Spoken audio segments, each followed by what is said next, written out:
पहुंचे हैं लातेहार में, क्या क्या कहना चाहेंगे? देखिए, यह एक बहुत बड़ा कोल खनन का क्षेत्र है। आने वाले दिनों में यहाँ विस्थापन का एक बहुत बड़ा दंश यहाँ के लोगों को झेलना पड़ेगा। बहुत प्रकार की बीमारियों का, बहुत प्रकार की समस्याओं का इन्हें सामना करना पड़ेगा। हम वही कहना चाहते हैं आज की सभा के माध्यम से तमाम प्रबंधन को, प्रशासन को, कि यहाँ के लोगों को विस्थापित जो होंगे उन्हें विधिवत विस्थापित किया जाए, उन्हें नियोजन दिया जाए, उन्हें मुआवजा दिया जाए, कृषि भूमि के बदले कृषि भूमि दिया जाए और उनकी सुरक्षा हो, शिक्षा, स्वास्थ्य, सड़क, बिजली, पानी की सुविधा दी जाए। आज आप देखिए घरों की क्या स्थिति है, पेड़ों की स्थिति देखिए। ये तो पेड़ है, नहीं तो और भयानक बीमारियों की चपेट में लोग आते हैं, क्योंकि पेड़ कार्बन डाइऑक्साइड को अपने अंदर सोखने का काम करता है, बहुत प्रकार के गैसों को सोखने का काम करता है, गंदगी को अपने में लेकर हवा को ठीक करता है। नहीं तो आज क्या स्थिति होती है इस गांव की, ये कल्पना नहीं कर सकते। देख सकते हैं गांव की क्या स्थिति है, हरे पेड़ पूरी तरह से काले हो चुके हैं।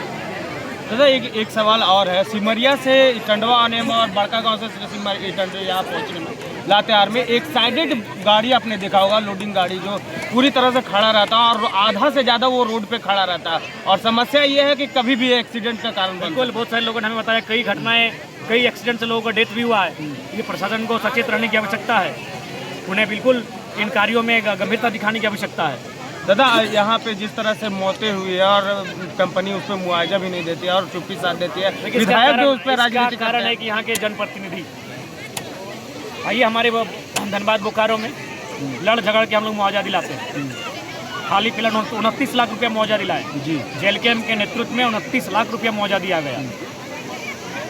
कुछ दिन पहले हम लोग 30 लाख रुपया दिलाए थे, क्योंकि अगर नेता नहीं बिकेंगे, नेता अगर कंपनी की दलाली नहीं करेंगे तो कंपनी को बाप बाप करते हुए मुआवजा देना होगा। थोड़ा सा मैं चतरा से हुआ, चतरा से का सवाल आपसे कर लेता हूँ। पेशा कानून सब जगह लागू हुआ, लेकिन चतरा में भी होना चाहिए, क्योंकि आदिवासी मूल के लोग वहाँ भी रहते हैं, लेकिन चतरा में ये पेशा कानून नहीं है। सरकार को सोचना चाहिए, अगर ऐसा आवश्यकता है, वहाँ के लोगों की मांगे हैं, वहाँ के लोग को सुरक्षित होंगे तो निसंदेह पेशा को सिस्टमेटिक और बहुत ही शानदार तरीके से पूरे राज्य में जगह जगह आदिवासियों के हितों की रक्षा के लिए, उनके संवर्धन के लिए, उनके संरक्षण के लिए मजबूती के साथ इस कानून को अनुपालन करवाना चाहिए। धन्यवाद। दादा 2 दिन के बाद में नया साल आने वाली, नया साल में किस तरह से तैयारी रहेगी? देखिए, नया साल सुख दुख का होता है, किसी को गम होता है, किसी को खुशी होती है।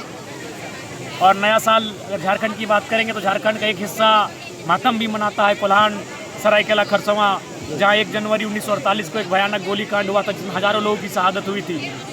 तो निसंदेह एक मिश्रित दिन होता है झारखंड के दृष्टिकोण से देखा जाए तो। दादा इस क्षेत्र में इस कार्यक्रम के बाद क्या कुछ नया देखने को मिलेगा? देखिए, यहाँ के लोगों, मैंने वही कहा कि अगर आप लड़ने के लिए तैयार हैं, आप अगर एकजुट होने के लिए तैयार हैं तो लड़ाई लड़ने में सही होगा। क्योंकि हम लोग आएंगे आपके लिए, आपकी तकलीफ़ों में आएंगे, लेकिन हमें वहाँ से यहाँ आने में समय लगेगा। आप यहाँ रहेंगे, चुनौतियों का सामना आपको करना होगा, मुश्किलों का सामना आपको करना होगा। आप कितने तैयार हैं, आप कितने सशक्त हैं, ये आपकी तैयारी पर निर्भर करता है। धन्यवाद।